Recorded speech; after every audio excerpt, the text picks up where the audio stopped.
This meeting is being recorded. Cool. So, hello everyone, and welcome to this week's Sydney CPPC webinar. Today we have Tseng from the National Tsinghua University in Taiwan, and today he's going to tell us all about atmospheric axion-like particles at Super-K. So, take it away. Okay.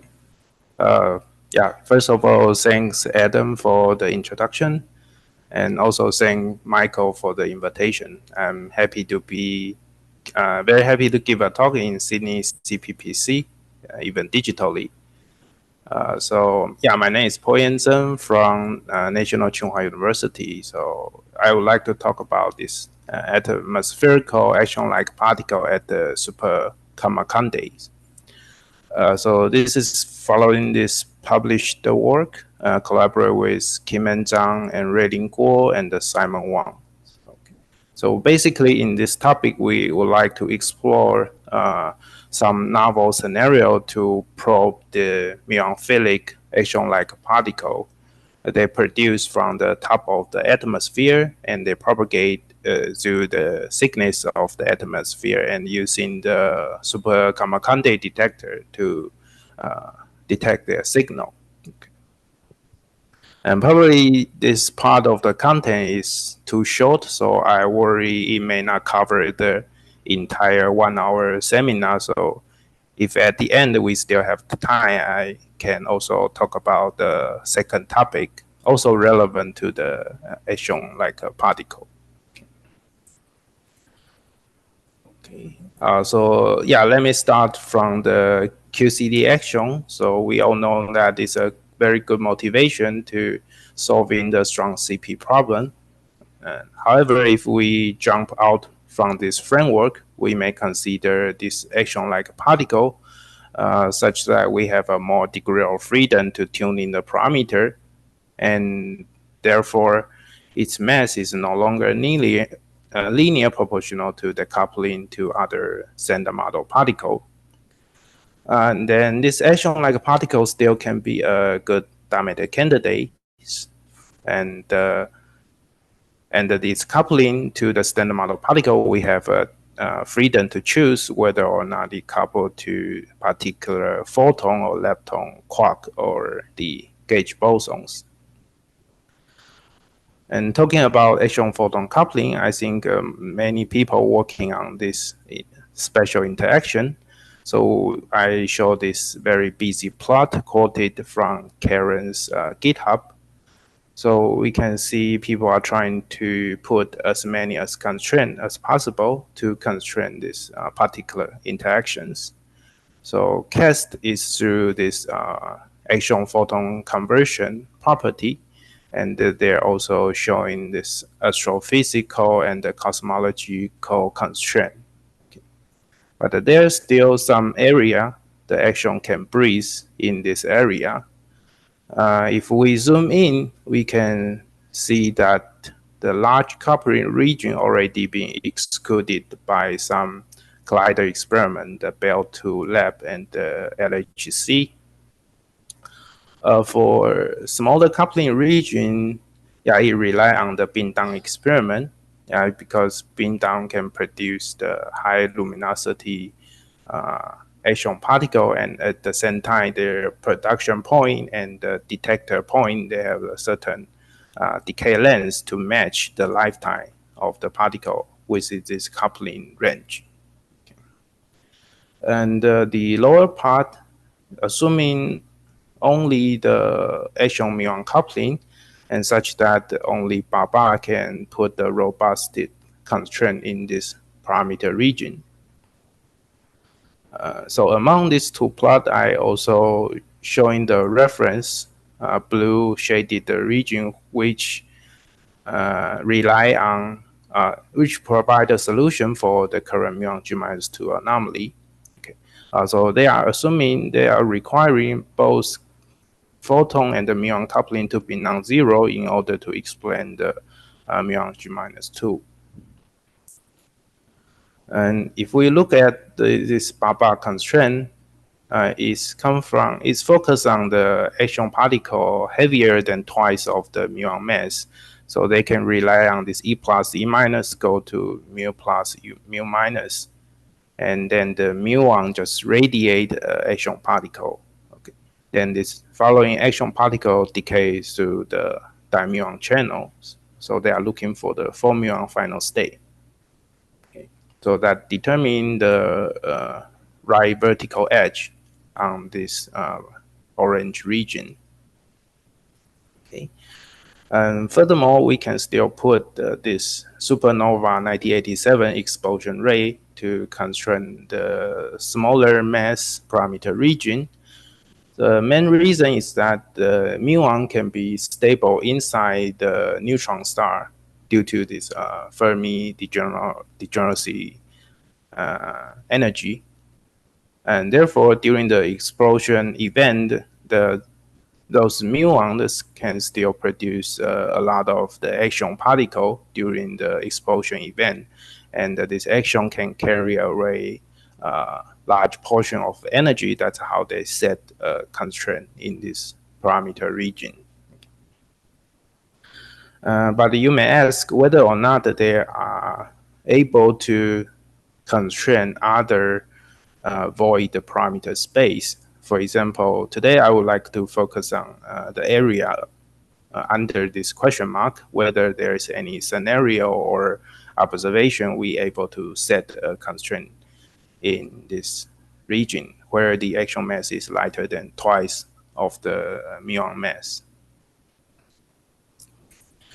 So we consider novel scenario where the muon is produced through the atmosphere on top of the atmosphere. The reason is the cosmic ray constantly bombard our atmosphere that will produce a lot of air shower on top of the sky. So they produce a lot of the pseudoscalar meson, the neutral or charged pion and the kaons. And we all know that charged pion mainly decays to the muon and the muon neutrino. So they provide some muon-rich production channels on top of our atmosphere. So those muon can further radiate the muonphilic axion-like-particle. So suppose this axion-like-particle is a long-lived particle, so they have a chance to propagate through the thickness of the atmosphere is roughly few tens of kilometers. And they can reach the ground surface, okay, and sometimes also decay inside this neutrino facility, for example, the Super-Kamiokande detector. So this is the scenario we would like to explore, where or not, or which parameter region this scenario can constrain the muonphilic axion-like particle. Okay, so we choose a particular model where the tree-level interaction is just the muon coupled to the axion. Okay, and we focus on the axion mass lighter than twice of the muon mass. So dimuon decay will be kinematic forbidden, and therefore the primary decay channel would rely on the diphoton, where it's come from this triangle loop. One loop suppress the coupling. So through the muon running in this triangle loop, it generates effective axion-photon coupling. So through this coupling, the dominant decay channel is axion to diphoton. Okay. So the axion will become long-lived due to two factors. One is the muon channel is kinematic forbidden, and the second reason is because the axion-photon coupling is one loop suppressed.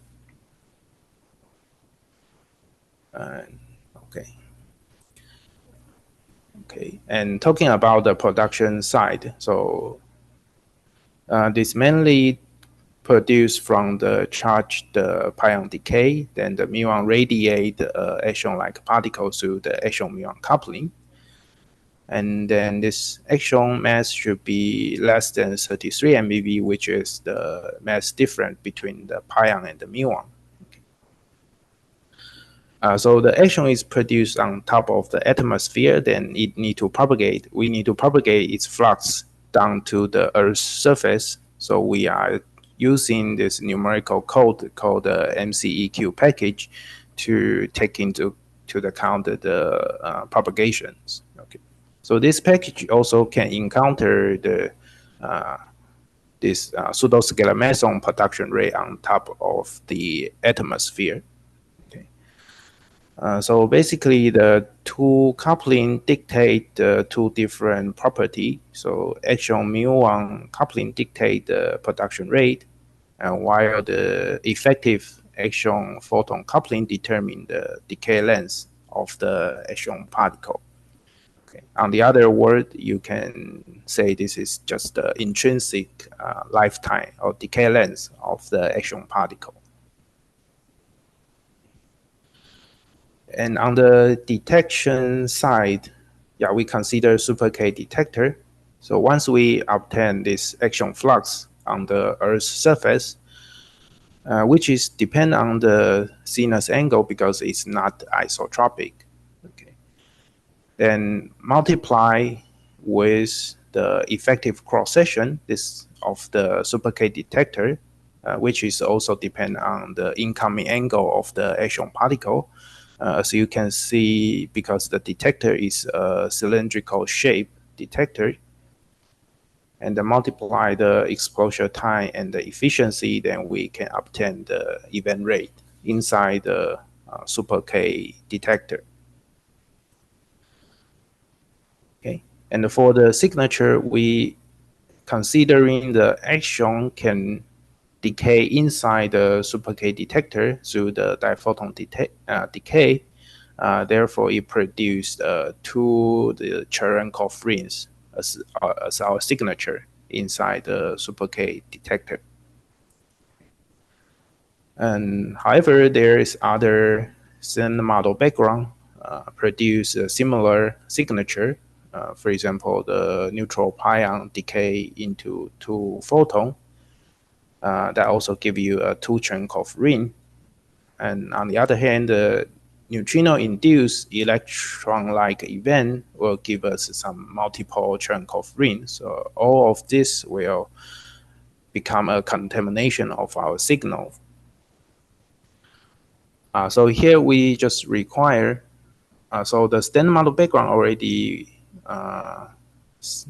simulate through this cyan histogram.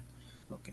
So our requirement is that the additional muonphilic axion-like-particle contribution adding on top of the standard model background should be less than the current data observation. Okay, so that's how we set the constraint for axion-like-particle. Okay. So then we use some chi-square analysis to determine the 95% confidence level. And so this is some result come from our analysis for Super-K sensitivity.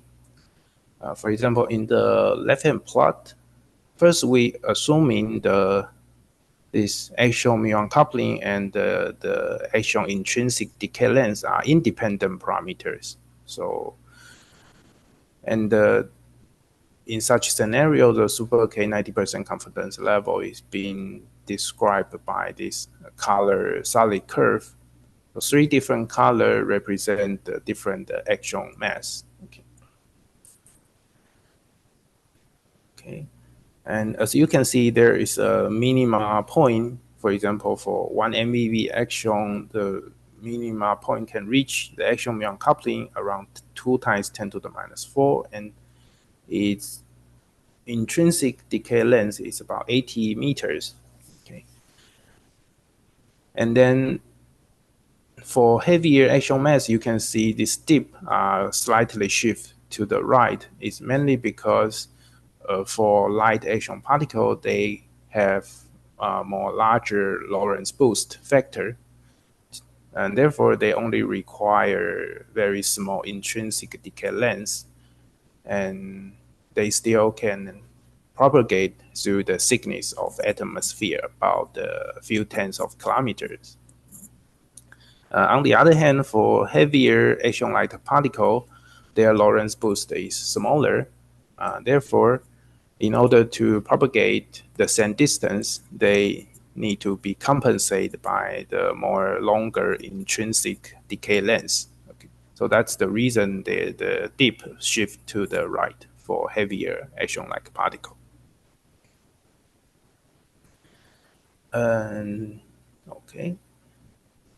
Okay. And then later on, we considering the axion-muon coupling, and then induce the axion-photon one-loop coupling. So therefore, in this scenario, these two parameters, they are correlate with each other. So that is indicated through this dash line, 3 different color dash line. Again, is associated with the different axion particle mass. And therefore, the intersection between the dash and the solid curve will give you some 95% confidence level limit project on the right-hand side, which is the axion mass versus the axion-muon coupling. So basically, this intersection point determines the left edge of this contour. So the blue contour is the excluded region made by Super-Kamiokande detector, and following the scenario we discussed earlier. Okay, and so just for me to understand, can I just quickly check? So the limit gets weaker for lighter axion masses because of the lifetime dominantly. That's basically limiting it because they just don't decay in the Super-K detector. Yeah, they need to decay inside the Super-K detector, and they have a larger Lorentz booster, so they only need a shorter lifetime. Yeah. Okay. Yeah. Thanks. Yeah, that's the main information from the left plot. Yeah. Okay.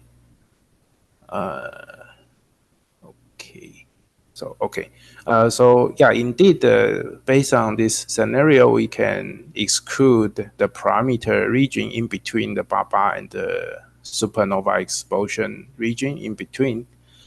But the right edge is limited by the different mass between pion and the muon, so 33 MeV.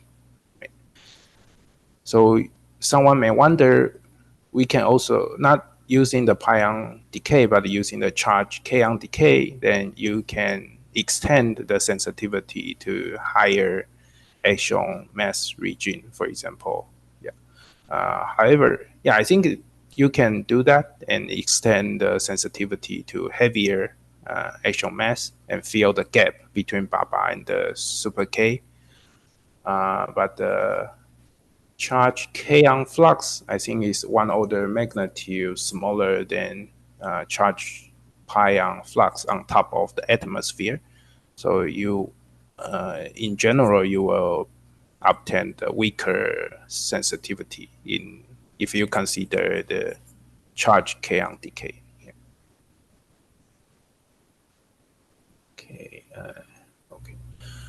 Okay. So some discussion about some alternative scenario. Okay. We are considering the charge pion decay.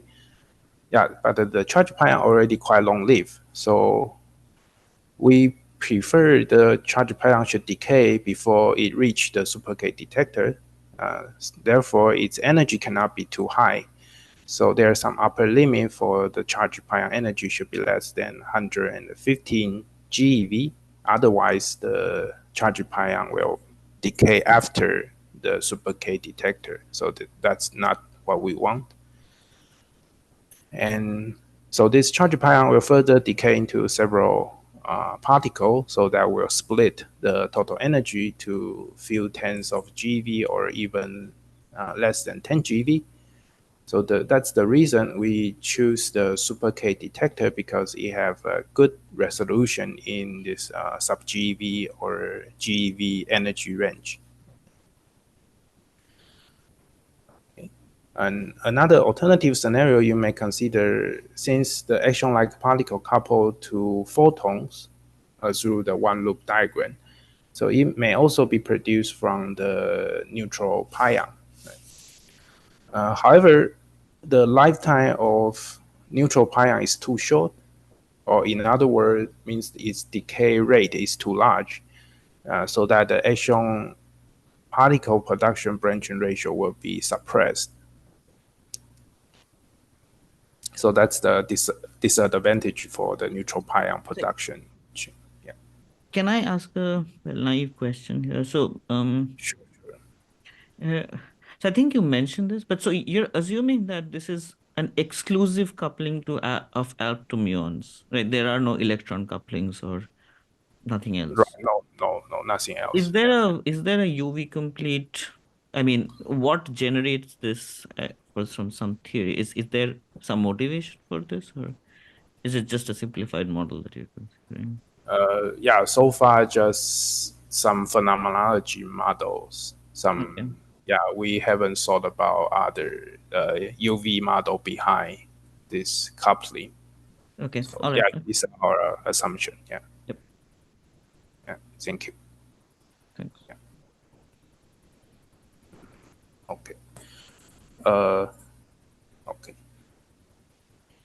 Okay. The other point is, how about using the ice cube detector? Ice cube is focused on more higher energy region, some ultra higher energy. So that means the action will carry the action will become more energetic. Therefore, its decay length should be shorter in order to compensate the large Lorentz boost. Okay. So in this case, the decay length becomes shorter. That means their axion-muon coupling should be larger value. So that means the ice cube only provide a weaker constraint compared with Super-K detector. Okay. Okay. So yeah, summarize the first part of my talk. So we focus on the muonphilic axion-like-particle, so which are can radiatively couple to the photon, and the production produced from the charged pion from the air shower. Okay. Then we focus on this mass windows. Okay. Then using the diphoton decay channel. Okay, sorry. Yeah, dimuon channel is being suppressed, so it's through the one loop suppressed diphoton channel. So this axion particle can be long-lived, such that it reach the Earth's surface and decayed inside the Super-K detector. Okay, so from Super-K, they can probe axion-muon coupling around 10 to the minus 3 with the mass around 20 MeV. So that complementary to the existing limit from Baba and the supernova 1987. Okay. Okay. Yeah. So yeah, this is about the first part of my talk. So yeah, if you have further questions, you can ask.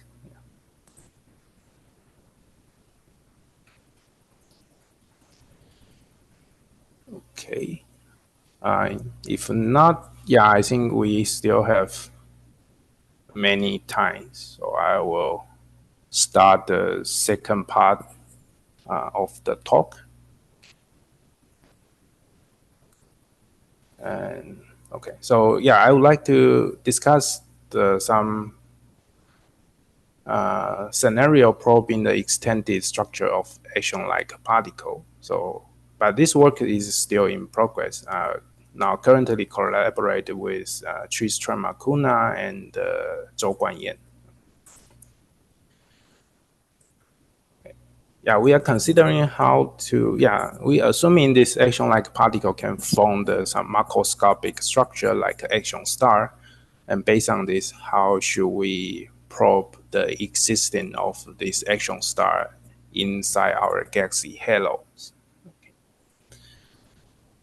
And so the origin of axion star can come from this scenario that the axion particle are produced in the early universe through some misalignment mechanism. And later on, they clump together through the Bose-Einstein condensate, and such that they are in the thermal equilibrium. And furthermore, the gravitational force are kick in to provide some gravitational potential to bond the object together. So this can form the axion star, or some people call it axion clump or bosonic star. Okay. So the axion star is the object we trying to targeting for the to search this extended axion particle structure. Okay. So first we just consider some normal axion Lagrangian with the quartic effective potential. So the axion particle has some self-interaction. And in the non-relativistic region, we can write down their wave function and factor out the time-dependent oscillation part. And the remaining part, we substitute to the Hamiltonian, including the kinetic term and interaction term and the gravity contribution. And later on, we minimize the Hamiltonian, then we can obtain some correlation between the macroscopic parameter, describe the axion star parameter, connect with the microscopic axion mass and its decay constant. Okay. To obtain this correlation, we assuming some exponential wave function configuration. So this can be analogous to the hydrogen atom wave function solution. Then you just minimize the radius or the total number of axion. Then you find minimize the Hamiltonian by tuning the capital R and the capital N, those parameters. Then later on you can find this. For example, the axion star mass is related to MA and FA. And the capital R is the physical radius of the axion star. So you can see the axion star radius can be as large as 10 kilometers, and its mass is around 10 to the minus 11 solar mass. Okay, so it's a macroscopic object. And this mass window is suitable for using the microlensing detection. For example, you have a background star, and the axion star behave like a gravitational lens. If they moving into the line of sight between the background star and the Earth, okay, the light ray will be bent due to the gravitational force. So therefore, you can see the multiple image in the background. Unfortunately, the axion star mass is too small. So the separation angle of two images of the background star are too small to be resolved. Okay, basically these two images, they are just overlap with each other. But they still can showing the luminosity change because their luminosity just adding up together. Okay. Can I ask a question again? Sorry. Again, yeah, sure. How will you distinguish this from an usual lensing effect? I mean, that would, I don't know, from even a clump of gas or something in the foreground. In the foreground. Yeah, that's... I mean, unless, yeah, I don't know. I mean, it's I I mean, think it could be a small I don't know, something like even a primordial black hole, for example, that could lens this as well. yeah, that's interesting. Yeah.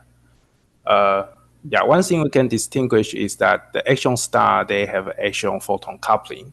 So that will also induce the light bending through the action photon coupling. So yeah, in addition to the gravity lensing, they also provide the this Yeah, action but photon coupling so I bending. So agree, but it has to travel a long distance, and okay, fair enough.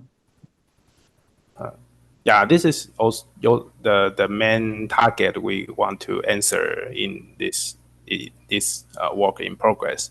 Yeah, we trying to see how this action photon coupling will modify the standard lensing paradigms. Yeah. Okay, all Yeah. right. Yeah. Thank you for the question.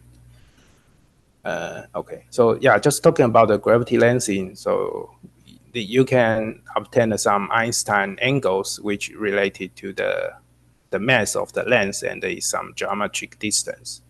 Okay, so suppose the alignment between these three objects are within these Einstein angles, you can obtain the luminosity enhancement more than 30% of the original background star.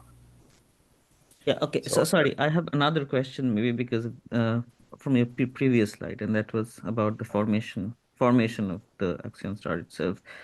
And so you're assuming that there is some initial density of axions that collapse, right? So this is this is a primordial event. Like at what time scale are these objects forming? And in the sense that, what initial boundary condition generates such a high occupancy? So this is, I guess, I mean, right after inflation or something. Yeah, we haven't considered it detail, but in general, it's some primordial perturbation after the inflation. And Then this, so you're also assuming that in that case, it does not, it like you in the sense that these acts, because it's something primordial in nature, and you have an axion photon coupling, it does not change the CMB power spectrum or something.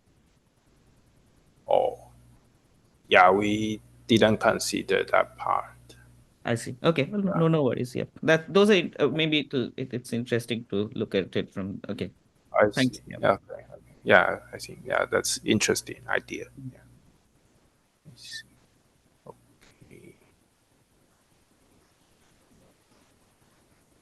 Okay. Okay. So talking about this microlensing, usually people are apply this Subaru hyperspring can, which observing the nearby galaxy Andromeda's M31 over 7 hours. Okay, so there observe the billion of stars inside the Andromeda together over 7 hours, and during 7 hours you can see there both our Milky Way and Andromeda are surrounded by the galactic halos. In our case, we are considering those halos are composed by many action stars.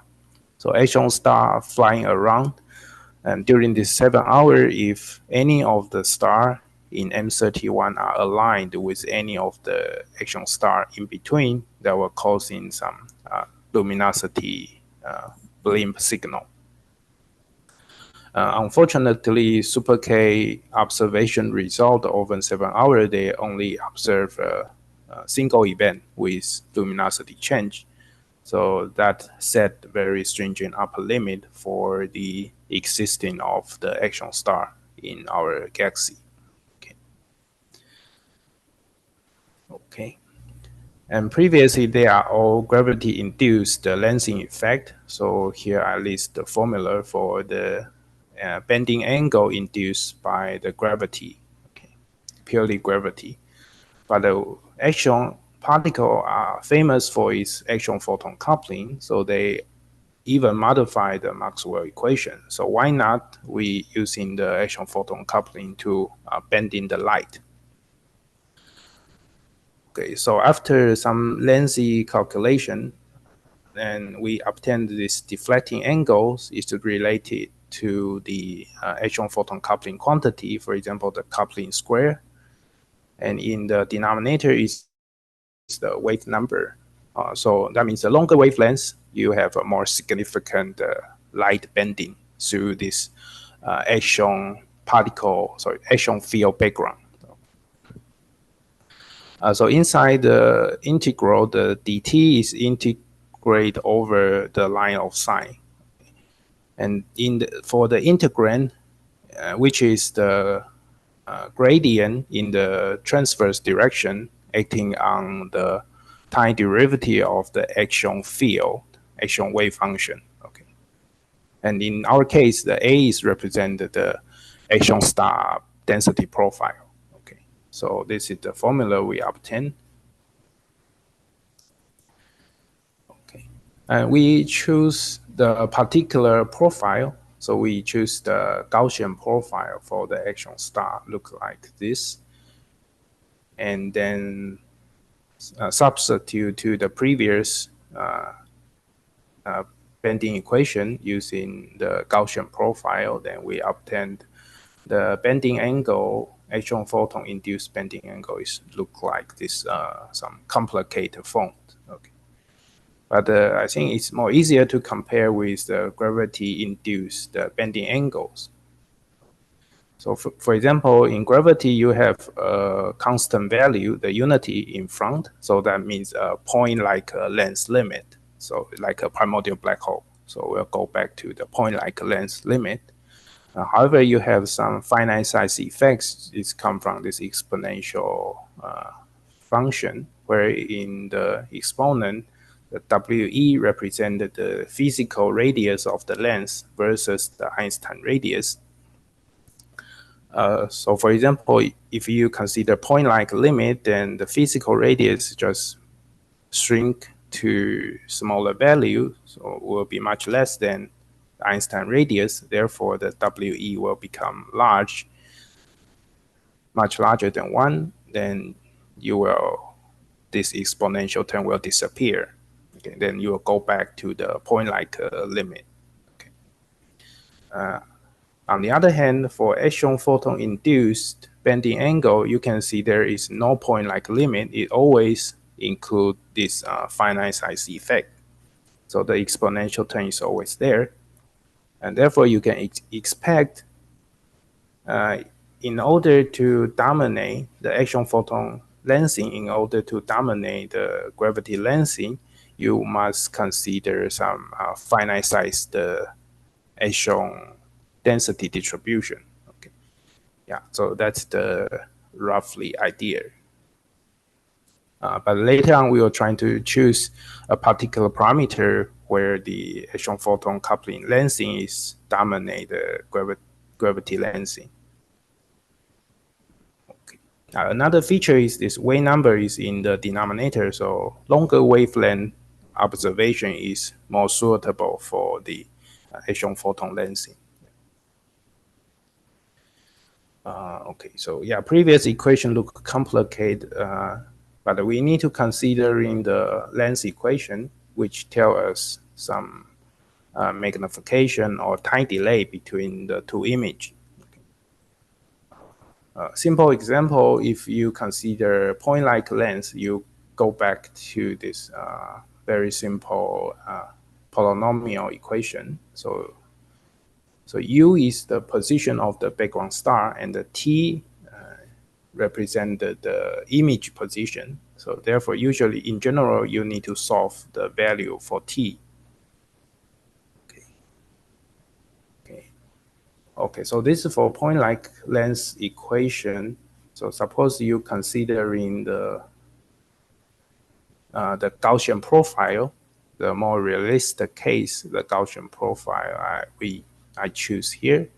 Yeah, it will complicate the lens equation like this form. But you still can see the second term is due to the gravity, and the third term is due to the axion-photon coupling.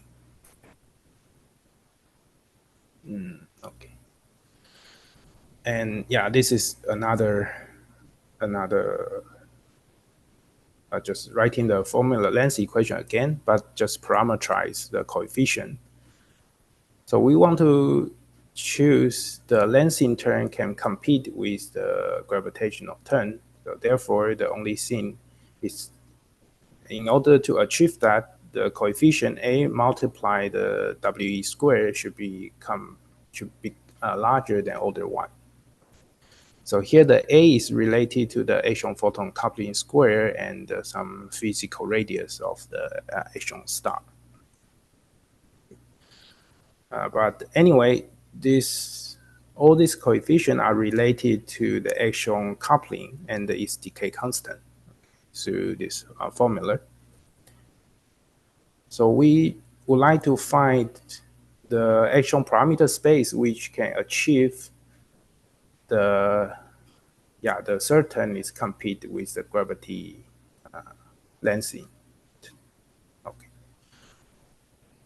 And we choose the background star as FRB, fast radial burst, because first they observe in the radio frequency, and the second they have a short pulse signature, and such that we can use the time delay between these two signatures to individually measure the intensity of each image. Okay, so that's some strategy we trying to use.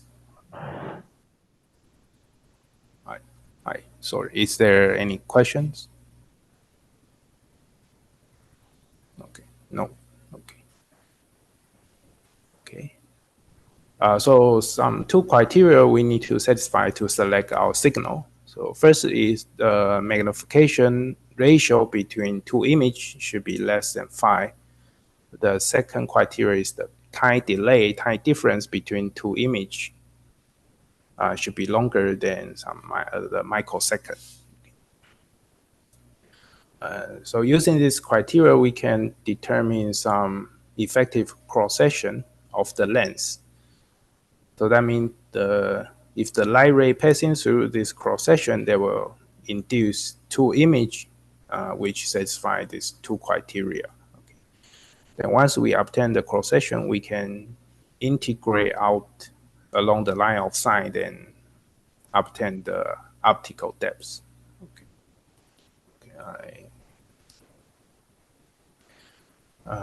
Okay.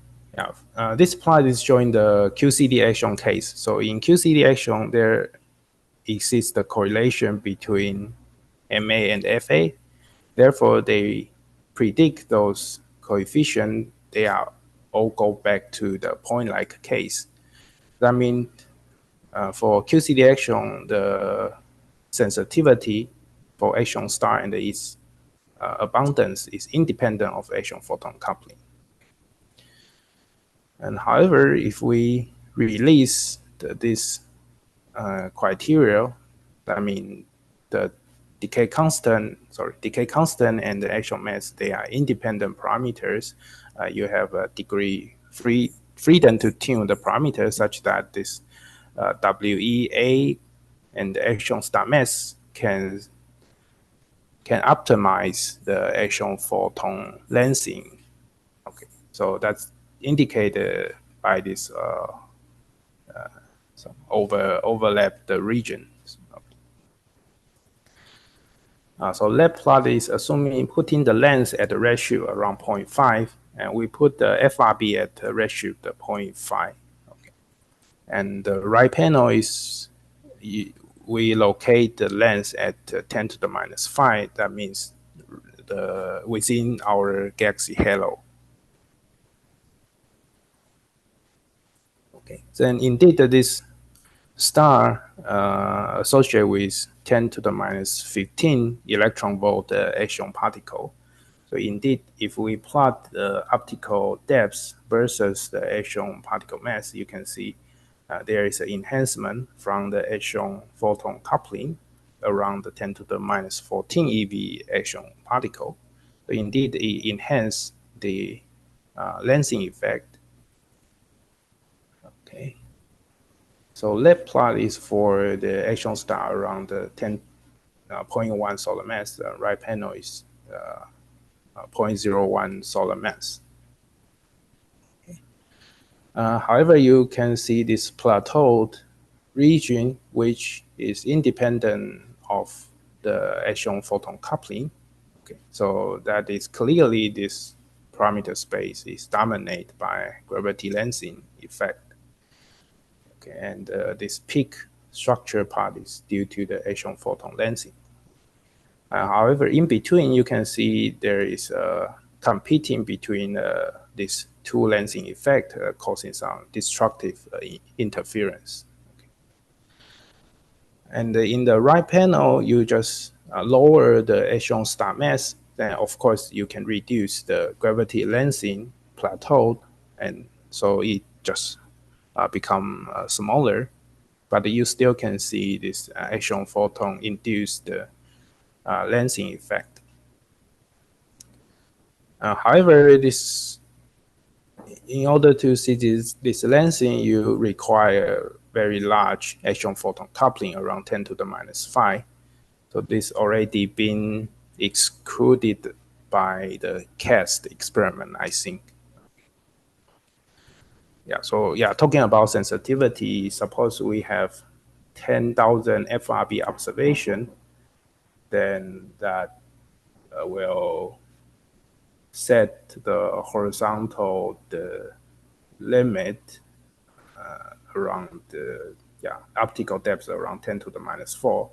So that will associate with axion photon coupling around 10 to the minus 4. Yeah, and in the right panel is at the most it can sensitive to the at the most just 10 to the minus 4 GeV inverse. Yeah. So this is the Milky Way contribution to the optical depths. Sorry, sorry. Can I answer my door? Someone is knocking my door. Yeah.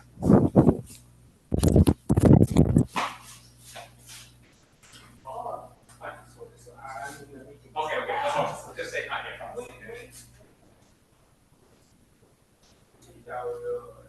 Finish around 3 p.m.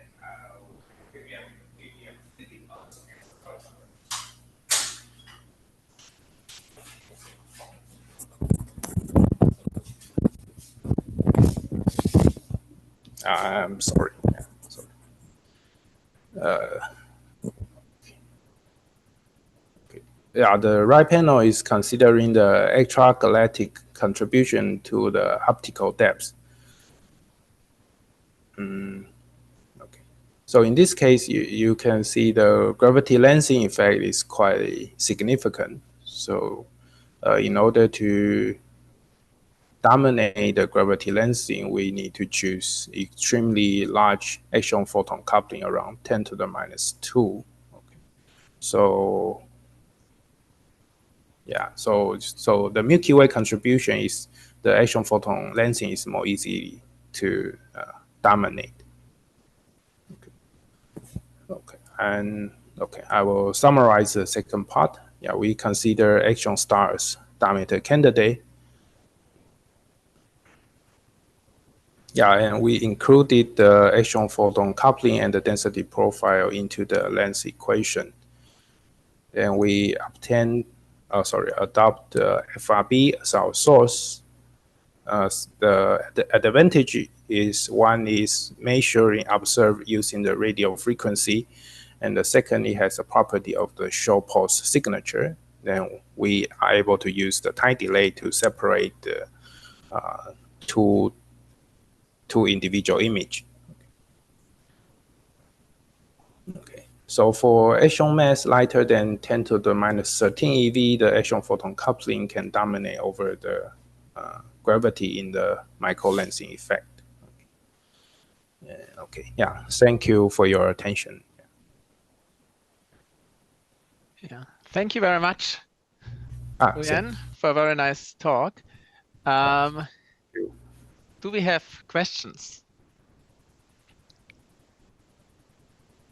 Maybe. I have a few actually because I'm not an expert with axion stars. So I have another. Yeah, Deepan, you start, and then I.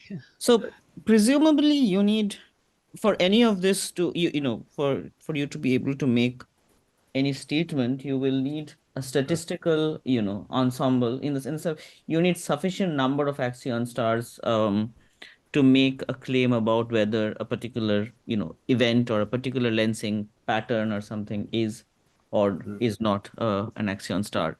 Do you know given an inflation model or given an initial condition, what's the statistical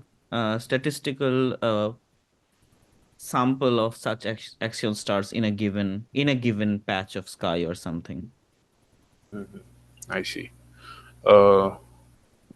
Yeah, in here we only consider the axion star just responsible for entire diameter candidates. So we're assuming their abundance is 25% of our universe. So yeah, and once you determine their individual mass, then you know their number density. Yeah. And the second question is, so these are in hydrodynamic equilibrium, right? And in the sense that, is the axion photon decay still happening within the star, or is it shut down completely?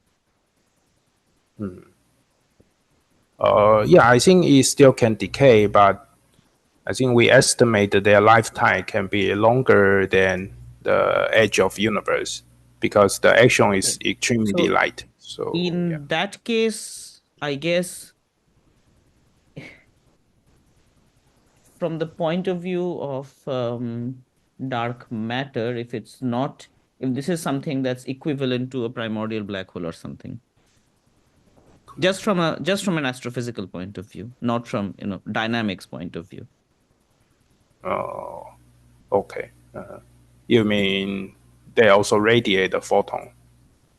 So they do radiate a photon at time scales of 10 to the minus 13 or something, in the sense that you would see a signature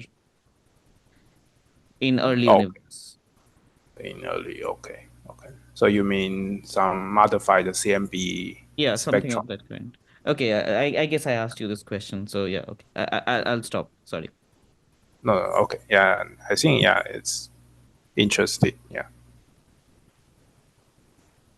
Yeah, great. So I have a very naive question. So for the axion stars, so when you introduced it first, it basically the mass and radius and kind of its properties were entirely determined in terms of microscopic quantities, right? Axion mass and Right. what is so there's basically no other, so they all would have the same mass and the same I think you can choose different configuration or different parameterization at the beginning.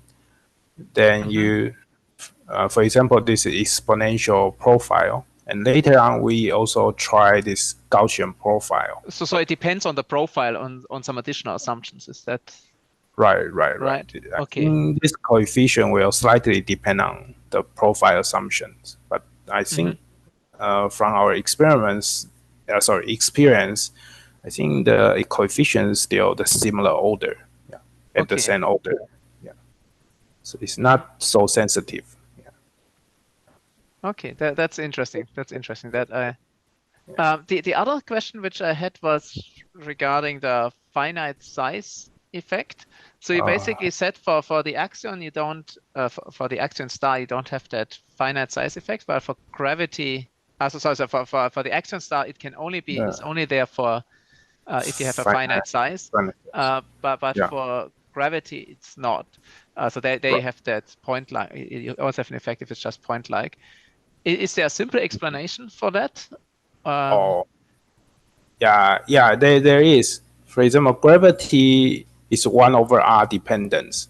So even though you go beyond the physical radius, the gravity still go 1/r, extend to infinity. So that's why the gravity can extend to very far. However, for the action star, the physical radius determine the cross section, the light passing through the action star. So, so it only rely on their physical radius, by the finite size. Okay, so it's basically because in gravity it's a massless graviton which can propagate infinitely far, while here for the axion star. Action star, you need to just some confined region. You have this effect. Yeah. Okay, I see there's a question in the chat. Remus, do you want to unmute, or maybe otherwise? Hi, Michael. Sorry, but I have a nasty cold, and this is why I wrote the question in the chat. Sorry It's about also fine, yeah. Oh, fine. Oh, so okay, I'll read the question. Sorry.